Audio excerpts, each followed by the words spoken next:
ត្រង់កន្លែងនេះរត់ enemy ក្បាញ់ខ្ញុំអីណាហើយ enemy នឹងវានៅលើទៀននេះទាំងអស់គ្នាបើសិនជាខ្ញុំរត់ឡើងលើទៀនដល់3ក្បាលរបស់វាតែសម្រាប់ខ្ញុំគឺថាមានបញ្ហាទេអ្នកទាំងអស់គ្នាដោយសារតែ IQ ខ្ញុំខ្ពស់ដែរបាញ់ប៉ះណាមបាញ់មកបាញ់ប៉ះសវនសិទ្ធិ CO ស្មោះស្នេហ៍ជាមួយដល់ស្ពៃហើយជាដំបូងយើងត្រូវទៅរត់ឡើងលើទៀននេះសិនតើយើងឡើងលើទៀននេះបានយើងមានអីឡងបាញ់វាកើតណាបើសិនជាយើងរត់ឡើងលើទៀននេះទេគឺថាយើងអត់មានអីឡងបាញ់វាកើតទេអ្នកទាំងអស់គ្នាអាប៉ែនេះបើមិនឡាប់ក៏ងាប់ដែរត្រៀមខ្លួនទៅឯងប៉ាំ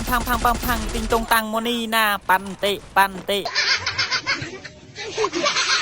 ហើយត្រង់កន្លែងនេះវិញរត់ឃើញ enemy បាញ់គ្នាខ្ញុំមានណាខ្ញុំរៀបឯក្បាលខ្សាច់ចិត្តត្រេងងុយប្រោគ្នាយើងហើយដល់ពេលឃើញ enemy នោះអញ្ចឹងខ្ញុំក៏បានរត់ទៅផ្ដាច់អញ្ចឹងណាតែមាន enemy មកពីក្រោយណានោះមួយទីមកបាញ់ខ្ញុំពីក្រោយទៀតហើយនេះទាំងអស់គ្នាហើយត្រង់កន្លែងនេះដែរគឺថាខ្ញុំលោឈាមនេះទាំងអស់គ្នាខ្ញុំមកទៀនបាញ់ enemy ទេខ្ញុំរយឡងដាក់ឈាមសិនយើងលេងកុំបខំនេះទាំងអស់គ្នាលេងមួយហើយនៅពេលនេះដែរគឺថា enemy រត់ឡើងលើទីហាមួយនេះទៀតហើយនេះទាំងអស់គ្នាហើយខ្ញុំក៏អត់ដឹងធ្វើម៉េចដើម្បីសម្លាប់ enemy នេះបានដែរមែនយើងប្រើវិធីចាស់យើងនឹងឯងនេះទាំងអស់គ្នាគឺយើងរត់ឡើងលើទីនឹងដើម្បីបាញ់ enemy ទៀតនេះទាំងអស់គ្នាហើយសម្រាប់គ្នាយើងណាដែលចង់ដាក់ពេជ្រអីនេះទាំងអស់គ្នាឲ្យដាក់បានជាមួយនឹង website City Top Up ហើយការដាក់ពេជ្រក្នុង website នេះក៏មានឱកាសឈ្នះរង្វាន់ផងដែរត្រង់កន្លែងនេះគឺថាខ្ញុំបានឃើញ enemy នេះទាំងអស់គ្នាតែខ្ញុំចង់ស្គប់បាញ់ក្បាលតែបាញ់អត់កើតពេលមកស្ទូឃើញ enemy លោតចេញពីប្អួយមានណាអ្នកទាំងអស់គ្នាខ្ញុំរៀបបីក្បាលខ្ទេពេលដល់បាញ់ enemy នោះហើយខ្ញុំថារត់តែផ្ដាច់អ្នកទាំងអស់គ្នាមានណាគ្នាខ្ញុំក៏ជួយផ្ដាច់ឲ្យបានហើយត្រង់កន្លែងនេះវិញខ្ញុំកំពុងតែរត់ enemy បាញ់ខ្ញុំពីក្រោយអ្នកទាំងអស់គ្នាឡើងចង់អស់ឈាមហើយខ្ញុំក៏បានបោកតកការពារខ្លួនដើម្បីរុំឈាមសិនអ្នកទាំងអស់គ្នាចាំមើលតែខ្ញុំរុំឈាមហើយអាប៉ែនោះដឹងតែ3ក្បាលរបស់ខ្ញុំហើយអ្នកទាំងអស់គ្នាចង់រត់តាណាមើលក្បាលសិតតាលីពេលដល់បាញ់ enemy ដាច់ឲ្យពួកខ្ញុំក៏បាននឹមគ្នារត់ចូលសួនណាអ្នកទាំងអស់គ្នាពេលដែលរត់មកដល់ពេជ្រខ្ញុំក៏បានឃើញ enemy មានណាទីងកំភ្លើងបានបាញ់យក